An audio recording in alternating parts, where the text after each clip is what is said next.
funny that it's Essendon player testing positive or something, isn't it? Pull your finger out of your ass. Jeez. This is my first ever football jumper. My three votes for Three Charlie. goats. Oh, top of the world, mate. What a time to be alive. I look a bit like Nickel Bellic from GTA 4, I feel, with this. That could get dangerous. Hello, everyone, and welcome to episode 88 of the Pressure Point podcast. Footy is back. Round one is just around the corner. It's very exciting. I'm joined, as always, but remotely this time, by my co-host, Quinny DeLuca. How are you, mate? Mate, I'm fantastic. I'm in the luxurious Byron Bay. I'm up here for a family wedding, and we got it yesterday. The weather was pretty grim, but the sun's out this morning, and it's looking quite nice up this side of the world. Yeah, mate, it looks good. It's a very very nice backdrop you've got there, and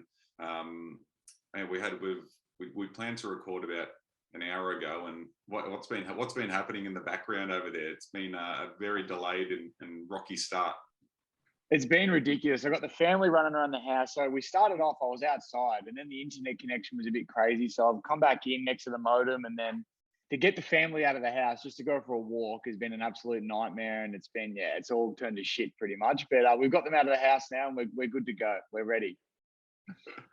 What a start to the year. It's been interesting, but hopefully smooth sailing from here.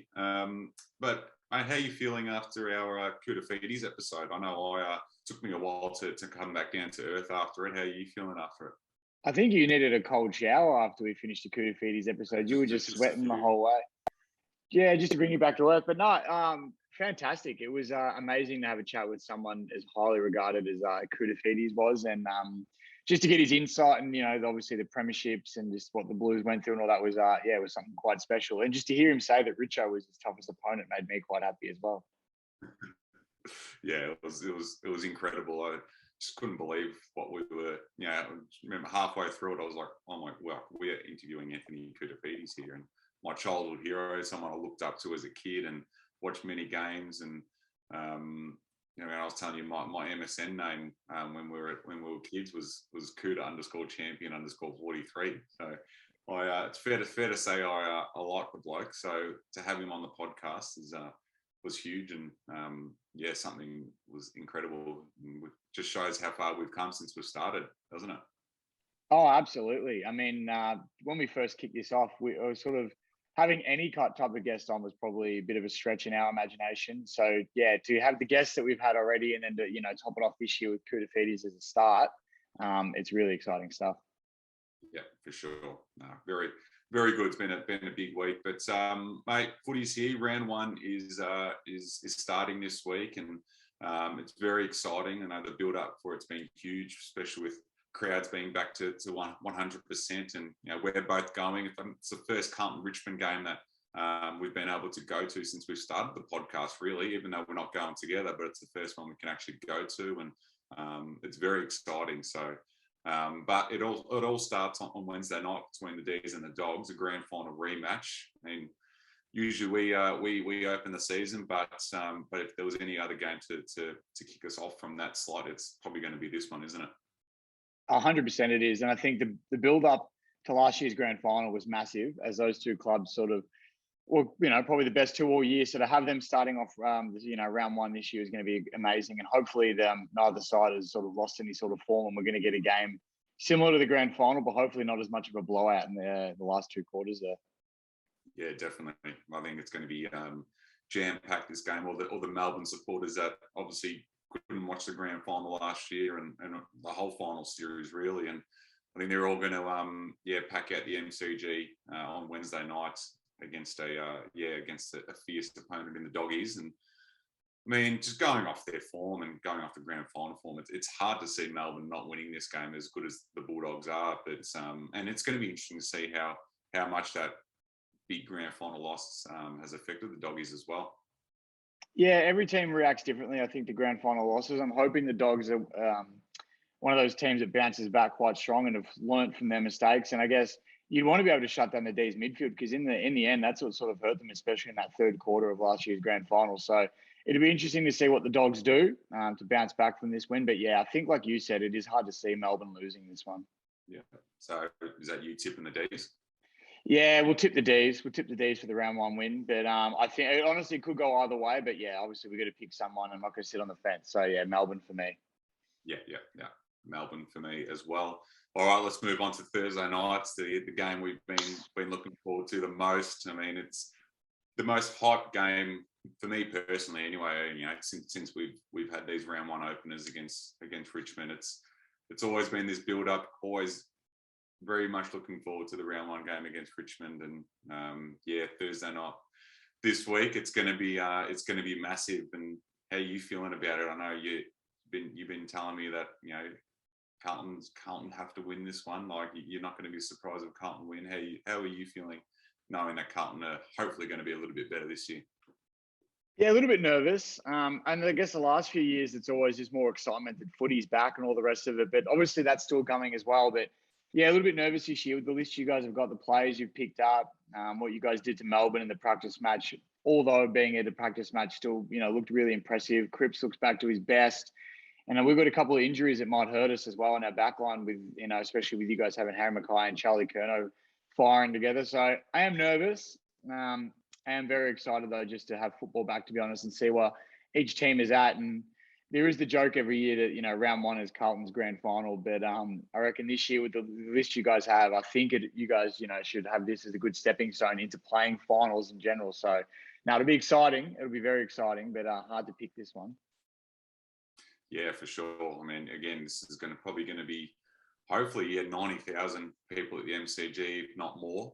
It's going to be huge. I know trying to get tickets for this game was crazy. Like, I'm a Captain's Club Carlton member, and we didn't even get like the our ideal tickets, and I was on it straight away. So it just shows how crazy and popular this game is going to be. I think it's going to be packed to the rafters. And we've been discussing off air, but we're trying to organise an outrageous bet for this game, and something for the Pressure Point family to follow along with over the next few days.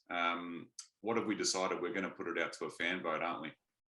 Yeah, absolutely. I think that's probably the best idea. We've had a couple ideas rolling through just between us two. One was the opposition tattoo logo on our ass, and then the other one was shaving the head, which I didn't mind. I'm happy to do the shaving head bet, but for some reason you didn't think it was fair. I don't know why, but so we're going to put it out to the fans this week, and you'll find it on Instagram posts if you haven't already seen it. And give us a suggestion of what you think we should do, and whichever one we think is the best, we'll pick. And then depending on who wins, if it's not a draw, which would be surprising, but if it's not a draw, we'll, one of us is going to have to do the punishment, I guess. Yeah, and feel free to be as outrageous as you want.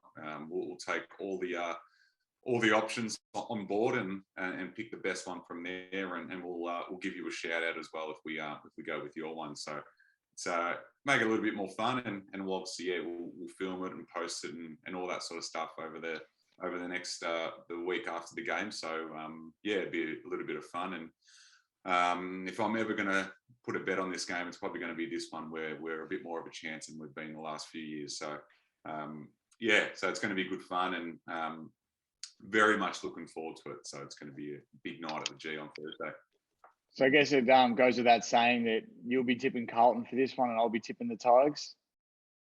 I mean, yeah, I think so. I think if we're ever going to win a round one game, it's now. We're going to have to, especially with the preseason we've had and with Bossy there. It's this is our time. So, and saying that, I mean, personally, I feel like Richmond are going to be back to their best this year anyway. But I just think it's just for our confidence and just for the sake of the fans. I think we just need to win a round one game. We haven't done it in a number of years now. So since 2012. Yeah, I'll tip us in a close one. Yeah, no worries. And I'm going to do the same, but with the Tigers, obviously, I'm going to give us just hopefully our experience in round one games, and just with our form getting a little bit better than last year. I think we'll maybe just get over the line. Yeah. All right, let's move on to Friday night. We've got another blockbuster. We've got St Kilda and Collingwood at Marvel Stadium. The Saints had a pretty disappointing year last year, considering how they went in 2020, and they'll be looking to bounce back. They're probably in that pack, looking to sneak into the finals. And then you got Collingwood, who are obviously in a rebuild phase and tipped to finish in the bottom four. But you never know with the Pies as well. They can always live for these big games, and I think it's going to be an absolute beauty, and another one that's probably going to pack out Marvel Stadium as well. You'd absolutely think so, especially with Collingwood having Dacos joining the club. You'd imagine he's a good sniff for round one, especially with that rebuilding list, like you mentioned. So a lot of Collingwood fans are going to show up for that. And then, St Kilda obviously are looking to bounce back after their disappointing season last year. So with Marvel, especially being a smaller stadium, you'd imagine it would be pretty packed. And with the sexy new scoreboards they've got there now, we've all had a good look at them. It's, I think it'll be a very exciting game. Yeah, those sexy new scoreboards do look very sexy, don't they? I think that's good. I'm a big fan of it. I like what Gil's done there. It's a great idea. I think Marvel Stadium probably has a bit of a bad rap, especially with Richmond fans. So just to get some glamorous scoreboards in there, and they look huge, and apparently they're going to be extremely high definition. So it's very exciting. It's definitely going to enhance the viewer experience there. Yeah, I reckon with these scoreboards, you might get a few Richmond supporters that'll travel across now. We don't mind travelling for some excitement. So yeah, that'll be good. But yeah, in terms of this game, massive. I think, like we said, with Collingwood probably tipped to be bottom four and St Kilda looking to bounce back. It's hard to look past the Saints to win this one. But yeah, for me, St Kilda for sure. Yeah, I'm going with Saints as well by a few goals. I think they'll start the season off well and have a much better year this year as well. All right, let's move on to Saturday afternoon. We've got another big game. The AFL's really scheduled some big games to kick off the season. We've got Geelong and Essendon at the MCG. The Cats, they'll as they always are, they were in the top four last year and just sort of fell away in the finals. Had a disappointing prelim against the D's, and then the Bombers, surprised everyone last year, finishing eighth and had a really good season with the young list they've got, and sort of everyone's expecting another big season from the Bombers, but so it's going to be really interesting to see how they go in this game and test themselves against the Geelong side that's always up there. And I think this is going to be a great game, especially at the MCG as well. 100%. I think the fact that it is at the MCG makes it a bit more even. You'd imagine being down in Geelong, GMHBA there, that the Cats would probably get the run over them just because they never seem to lose down there. But yeah, I think with this one, I'm going to go on a bit of a limb here and say that Essendon are going to get up. I reckon their young list with another pre-season under the belt might just run Geelong's old legs off the ground a little bit. And this will be a massive start for the Bombers if they can beat Geelong round one. Their confidence will be skyrocketed if they can win this one. And I reckon they'll just get over the line. Yeah, me too. I'm with you. I think we give Essendon a lot of shit on this podcast, and the fans absolutely let us know about it. So, but we got to give them respect where it's due, and I do think they're going to get up in this game. And I do think they'll back up what they did last season. They've got a very good young list, and they'll get some players back too this season. So I think the Bombers will beat the Cats here at the G and kickstart their season. So we'll be a bit nicer to the Bombers this year, I reckon. I think we have to be a little bit fairer to them, especially if their performances start lifting. We can't keep talking trash about them if they're winning games. But going into this, the team lists haven't come out just yet as the day of recording. But it is rumoured that Jake Stringer has potential to miss round one. How important is he this year if he can hit full form for the Bombers? Oh, it's critically important. I see him as their most important player. You see what he did last year. He was unbelievable. Very unlucky not to be an All-Australian, and he's just got that burst, breakaway speed and power, and he's a game winner and can kick goals out of his arse. So he's huge to the Bombers, and I feel like if they're going to have another good season this year, they're going to need him fit and firing. So. So if he doesn't play round one, that's going to be a big loss. But I still think they can get the job done. No, me too. And I think another one that's going to be important for the Bombers to try and get back on the side is Tip and Woody. Obviously, he's battling through his things on the side of football there, but if they can get him back on the list as well, then they'll be very hard to beat. Yeah, for sure. All right, let's move on to the next game on Saturday. We've got GWS versus Sydney, the Battle of the Bridge, the Sydney Derby, as they like to call it up there. And it's not only important just because it's the two Sydney teams playing each other, but it's a chance for Buddy to kick his 1,000th goal. Jeez, why is that so hard to say? So it's going to be, I think it's going to be a very highly watched game, and I'm sure most footy fans will be tuning into this one to see if Buddy can do it. Absolutely, and I reckon the 1,000th goal thing doesn't roll off the tongue too nicely, but probably because we're not that used to it either. Though, and I reckon this will be the last time we ever see a player kick 1,000 goals in his career. I can't picture it happening ever again. Obviously, it used to happen a little bit back in the day with Dunstall and all the rest of it. But yeah, I reckon Dunstall, Lockett, etc. But Buddy, this will be very special. We can do this, especially round one, battle of the bridge. Both teams looking to be shaping up all right this year as well with Sydney's young guns, and GWS just always seem to find a way to pull out good performances, albeit without Toby Green for the first few weeks of the season.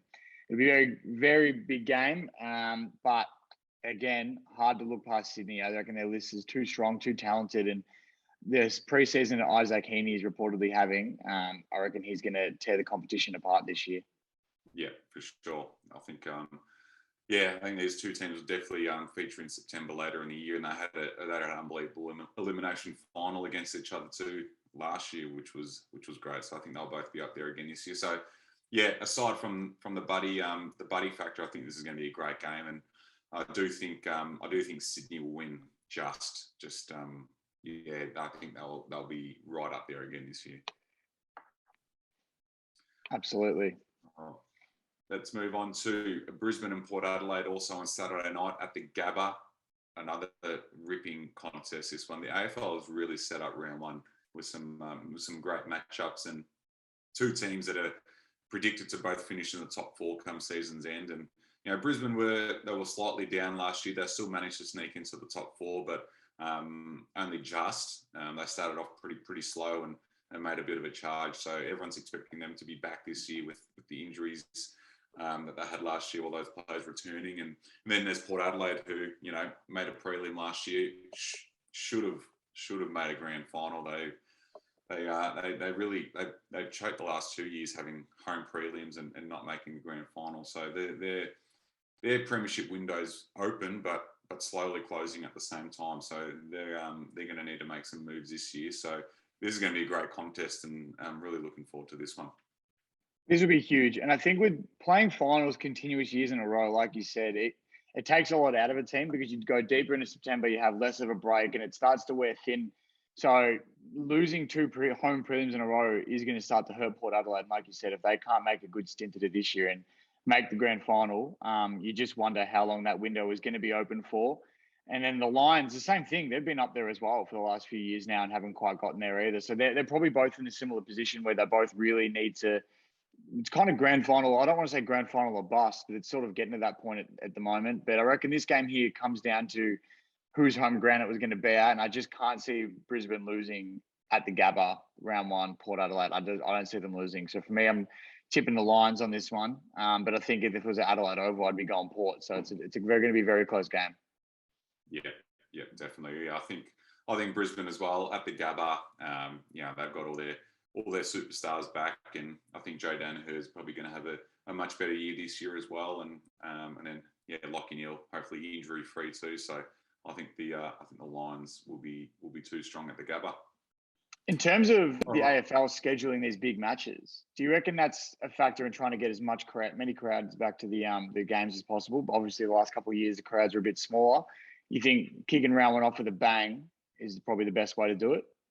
I think that's the whole idea behind it. I think Gill's come out and said they just want as many people to the footy in round one as possible. Everyone's, especially Victorians, have missed out a lot. So I think that's why they've scheduled these blockbusters for round one, and could be breaking records this year in terms of crowd attendance. So it's going to be really good. As fans, we have no problem with it. It means every single game is a must watch in round one. So I like it. It's very good. And speaking of good matchups, we'll move on to Sunday. So the early game on Sunday, we've got Hawthorn and North Melbourne in the MCG. Two pretty evenly matched teams. They were both, pretty disappointing last year. I mean, they're both in rebuilds, both young teams, but very evenly matched. And being at the MCG as well, I think this is going to be a great contest. Absolutely. I mean, Hawthorn versus North is also a very Sunday afternoon type of game, isn't it? With the way they're sitting on the ladder at the moment. But like you said, pretty evenly matched, both rebuilding sides. Got a couple of young guns coming through. North hopefully we'll see the debut of Jason Horne-Francis, and then Hawthorn. Josh Ward is their young gun coming up. John Newcomb, another one. So going to be really exciting. MCG, big game. I reckon North are going to be on the up this year. I reckon they're going to look real good. And I didn't see a lot from Hawthorn in the preseason matches. So I'm going to give this one a North. I reckon starting their year off with a win is going to be a massive confidence boost. And they'll be going all out to get the W on this one. Yeah.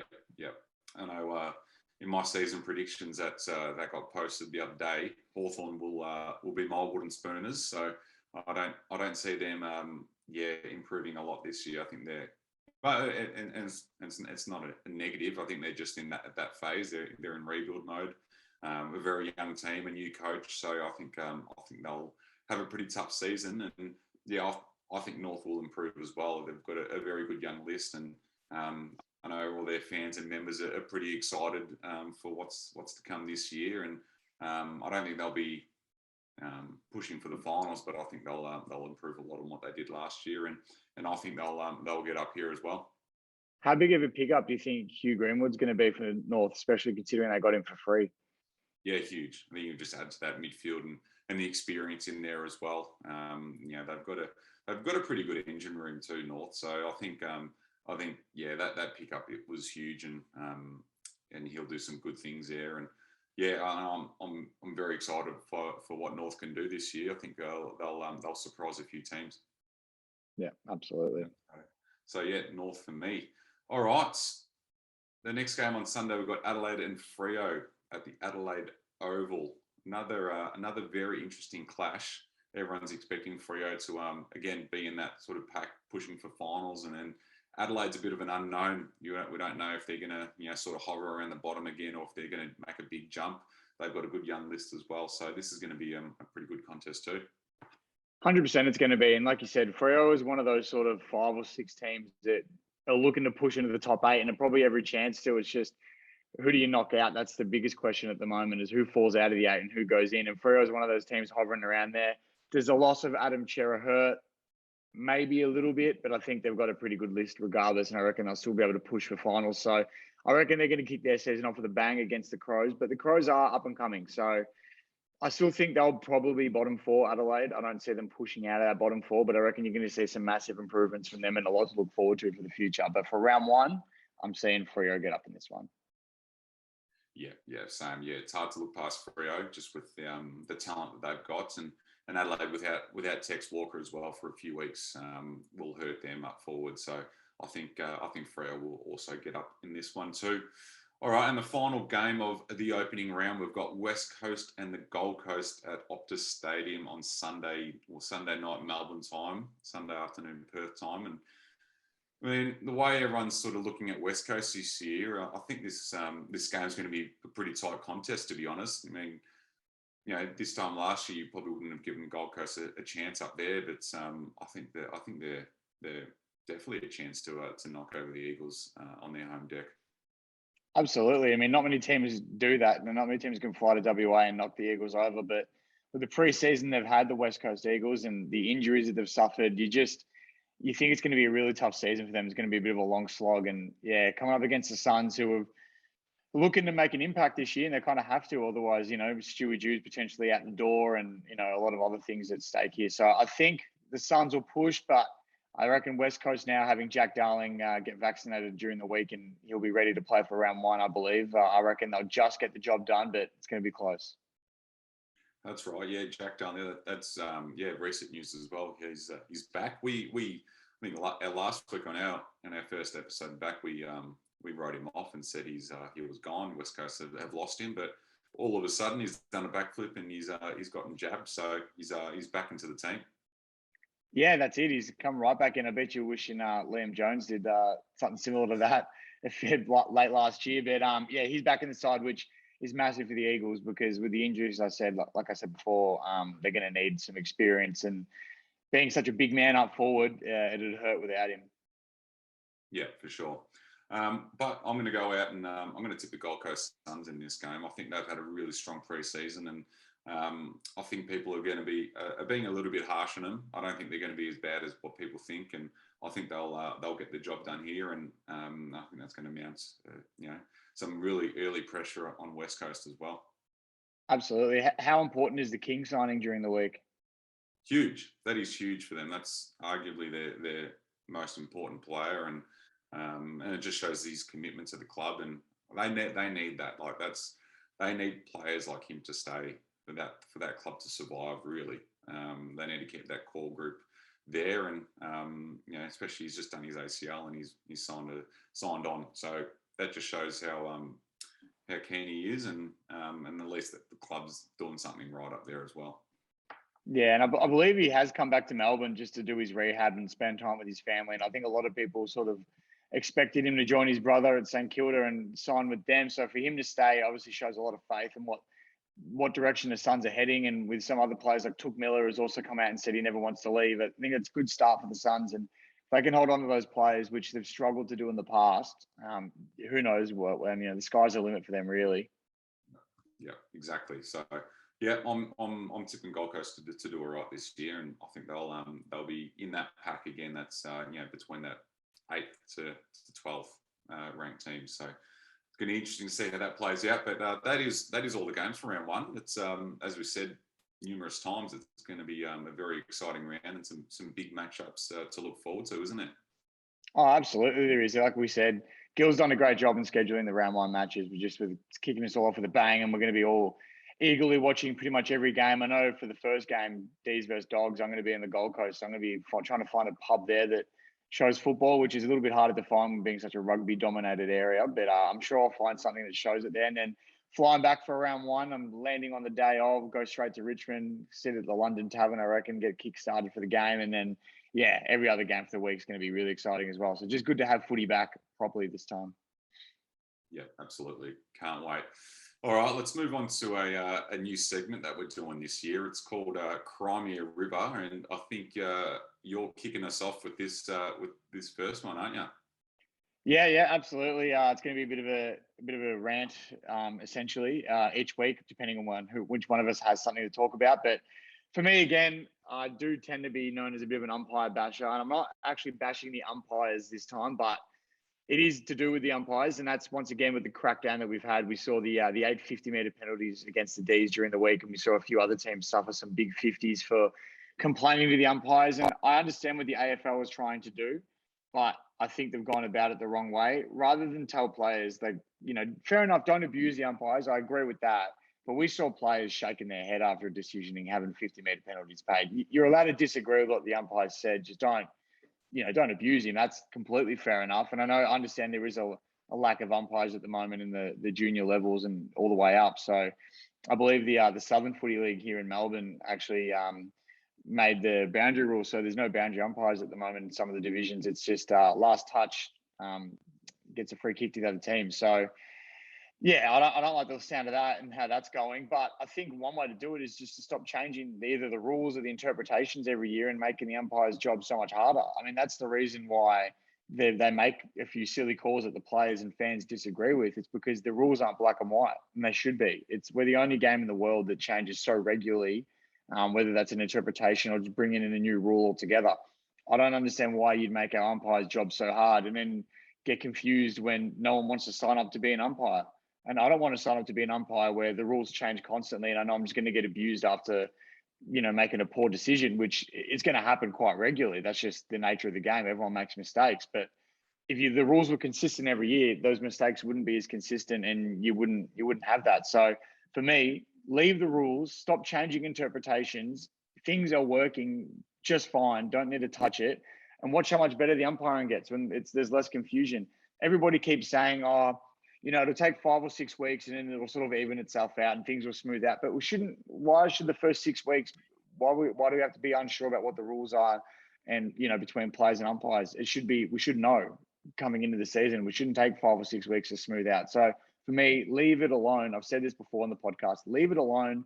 The umpiring will get better. There'll be less abuse and we can all be happy and watch the footy.